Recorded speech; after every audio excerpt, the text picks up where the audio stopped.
El 1957, el pintor cubista Matías Palau Ferrer exposa a l'Ateneo de Madrid. Entre els assistents a la inauguració s'hi troba un poeta de Cervera, en Jaume Ferran. Jaume Ferran i Palau Ferrer connecten de seguida. Formen part d'una mateixa generació, provenen de la Catalunya rural. Els dos han estudiat a Barcelona i tenen ganes de veure món. Ens n'hem d'anar. A on? No ho sé, però ens n'hem d'anar. Aviat, Jaume Ferran, poeta de la generació dels 50, s'establirà als Estats Units com a professor universitari. En paral·lel, Palau Ferrer viurà uns anys a París, on es vincularà amb els corrents internacionals de l'art i des d'on idearà els quadres lluminosos plens de colors. Un dels pocs retrats que realitzarà Matías Palau Ferrer al llarg de la seva vida serà l'esposa de Jaume Ferran, a Carmen Rodríguez de Velasco. Al mateix temps, Jaume Ferran dedica articles a l'artista en capçaleres d'aquell moment com la revista Destino o El Correo Catalán.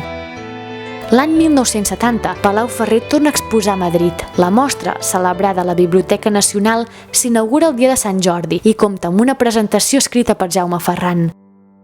La proposta que rep uns mesos després encara internacionalitza més la seva pintura. Per tal de commemorar el 90è aniversari de Pablo Picasso, el Museu Everson de Nova York i la Universitat de Syracuse preparen un homenatge nord-americà a la trajectòria del malagueny.